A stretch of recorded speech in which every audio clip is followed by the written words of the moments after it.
Haleluya. Terpujilah nama Tuhan.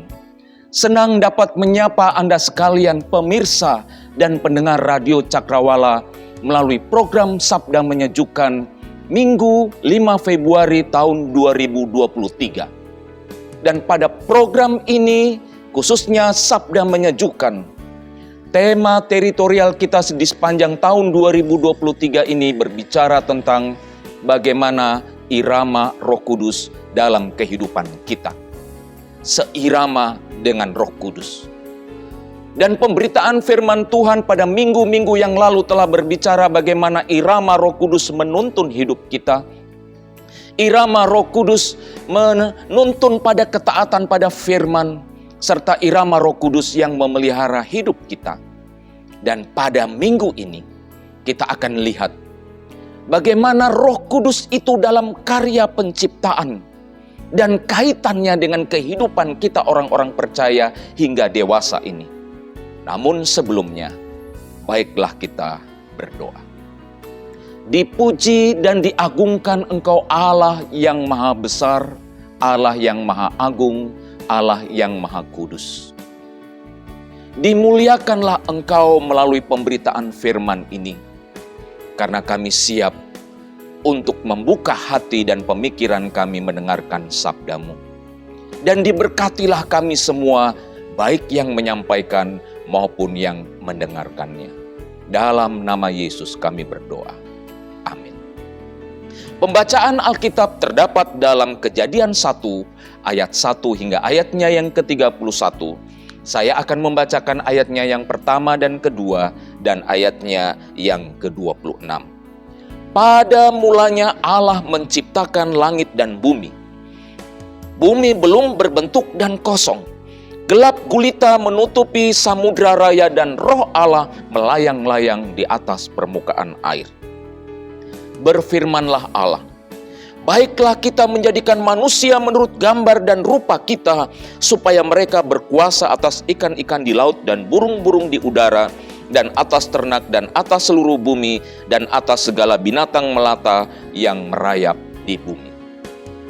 Saudara-saudariku sekalian, kalau kita memperhatikan perikop pembacaan firman ini, maka sesungguhnya kita akan dikagumkan bagaimana karya Allah dalam kehidupan kita, yang bukan saja menciptakan alam semesta ini, yang bukan saja menciptakan kita manusia, tetapi bagaimana Ia menyatakan dirinya dalam karya penciptaan itu, bahwa sesungguhnya Dia adalah Allah yang esa, Allah yang satu, tetapi memiliki 3 pribadi, yaitu Bapa, Anak, dan Roh Kudus.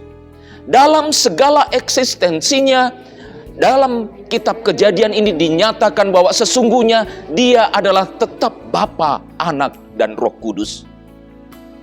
Dia telah menyatakan dirinya sebelum segala sesuatu ada, bahwa Dia adalah esa, Allah Tritunggal, Allah yang selalu menyatakan karyanya dalam kehidupan kita orang-orang percaya.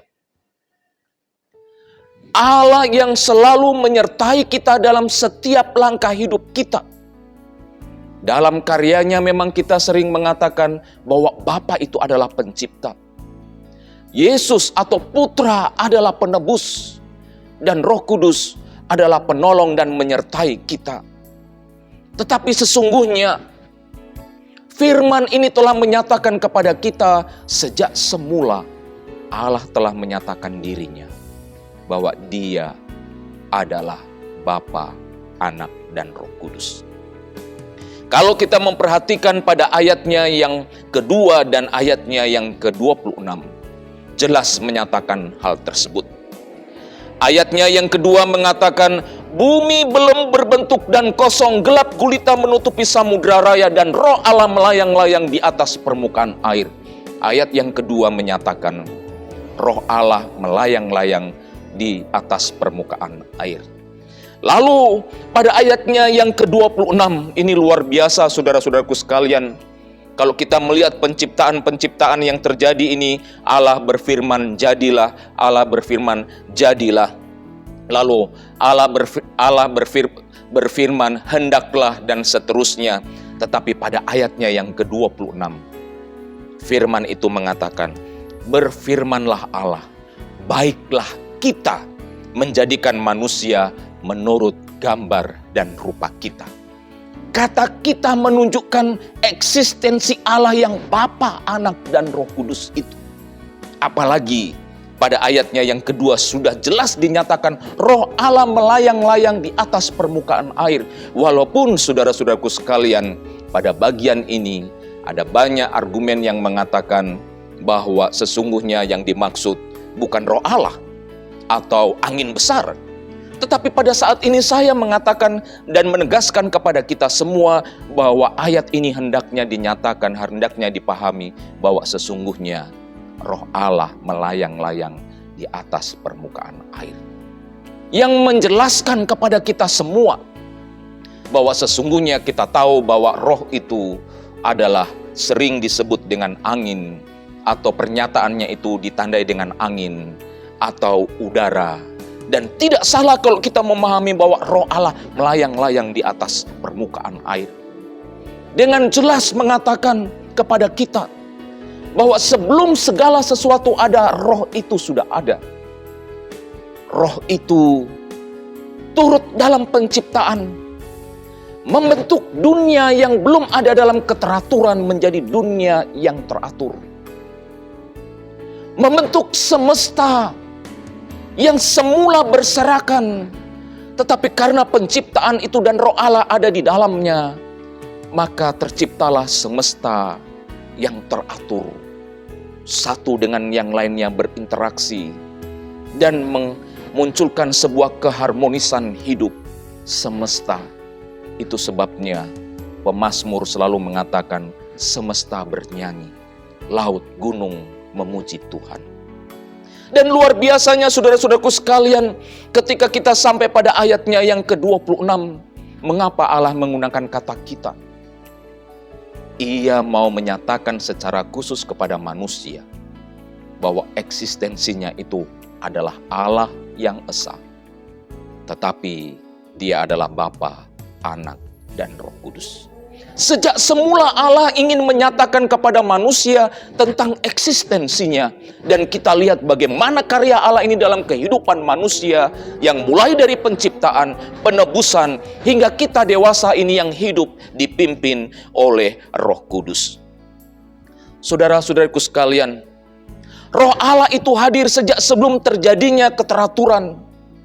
Dia berperan dan terlibat. Bahkan saudara-saudaraku sekalian, Roh Allah itu bukan saja berhenti pada karya penciptaan itu bersama-sama dengan Bapa dan Putra, eksistensi Allah Tritunggal itu. Tetapi Dia juga ada bersama-sama dengan kita. Bahkan saudara-saudaraku sekalian, dalam perjanjian lama kita pahami bahwa ketika ada energi dari Allah yang keluar, atau tenaga yang keluar dari Allah, maka sesungguhnya itu adalah Roh Allah yang menopang, yang memelihara. Dan dalam konteks ini dapat kita lihat bagaimana Roh Allah yang terlibat dalam penciptaan sekaligus menopang ciptaan itu. Ia ada dalam pemeliharaan ciptaannya. Bahkan dalam kehidupan kita orang-orang percaya, kebangkitan gereja atau terbangunnya gereja oleh karena Roh Kudus, karena gereja berdiri pada peristiwa Pentakosta. Saudara-saudaraku sekalian, bukankah segala sesuatu yang terjadi, yang diciptakan, dan yang terjadi saat ini, semua karena Allah yang esa, Allah yang Tritunggal itu. Sebab segala sesuatu diciptakan di dalam Dia. Segala sesuatu adalah dari Dia dan oleh Dia, dan kepada Dia bagi Dialah kemuliaan sampai selama-lamanya. Roma 11 ayatnya yang ke-36. Kini saudara-saudara sekalian, kita akan melihat bagaimana karya Roh Kudus itu dalam kehidupan kita orang-orang percaya. Kalau Ia terlibat dalam penciptaan, maka Ia juga adalah Allah yang memelihara ciptaan itu. Yang pertama-tama saudara-saudara sekalian, kita melihat bahwa ciptaannya, khususnya manusia, dalam kehidupan sehari-hari, roh itu adalah roh yang memberi hidup atas umatnya, atas orang-orang percaya. Roh itu meneguhkan kehidupan orang-orang percaya. Hal ini terjadi, saudara-saudara sekalian, adalah karena kejatuhan manusia dalam dosa. Kejatuhan manusia dalam dosa menyebabkan manusia kehilangan kemuliaan Allah dan manusia terputus hubungannya dengan Allah. Tetapi roh itu tidak membiarkan umatnya kehilangan kemuliaan Allah. Dalam kitab Yehezkiel pasalnya yang ke-37 kita melihat bagaimana Allah menunjukkan kepada Yehezkiel suatu lembah yang penuh dengan tulang-tulang yang kering. Tulang-tulang yang kering itu menandakan tidak ada kehidupan. Mati. Tetapi Allah meminta kepada Yehezkiel untuk bernubuat. Lalu kita melihat bagaimana tulang-tulang kering itu mulai ditumbuhi urat, daging. Maka terjadilah kehidupan itu. Saudara-saudaraku sekalian, bukankah ini menandakan bahwa kehidupan itu dapat terjadi walaupun sesungguhnya kematian telah terjadi sebelumnya? Yehezkiel 37 ayat 14 mengatakan, "Aku akan memberikan rohku ke dalammu sehingga kamu hidup kembali, dan aku akan membiarkan kamu tinggal di tanahmu, dan kamu akan mengetahui bahwa aku Tuhan yang mengatakannya dan membuatnya. Demikianlah firman Tuhan." Luar biasa. Roh itu diberikan kepada kita supaya kita hidup. Saudara-saudara sekalian, kalau kita menyadari akan perjalanan hidup kita, kadang-kadang kita merasa letih. Kadang-kadang kita tidak kuat oleh karena berbagai tekanan yang selalu diperhadapkan kepada kita. Bahkan beban-beban hidup yang diberikan atau yang harus kita tanggung terkadang membuat kita tidak dapat berkata-kata atau tidak dapat mengucapkan doa kita kepada Tuhan.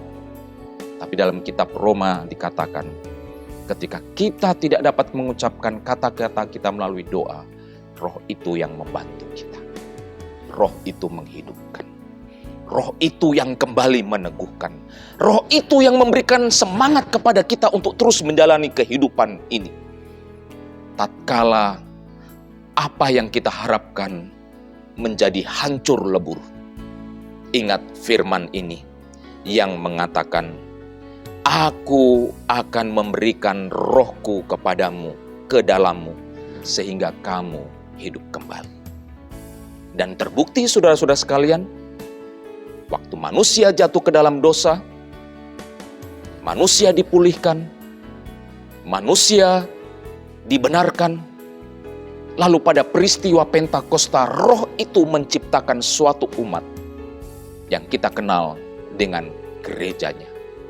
Roh itu menghidupkan, sekaligus roh itu menciptakan kembali suatu umat.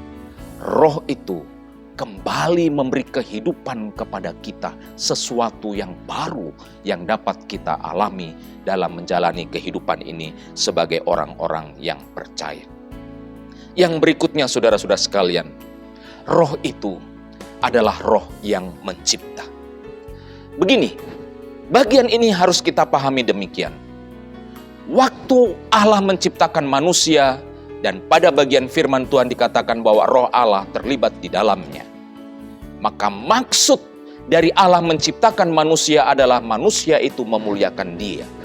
Manusia mengagungkan Dia. Tetapi karena manusia jatuh ke dalam dosa, maka manusia terpisah dengan Allah dan manusia jauh dari Allah. Sehingga manusia itu jauh dari kekekalan hidup. Roh yang menghidupkan tadi kembali menciptakan kehidupan.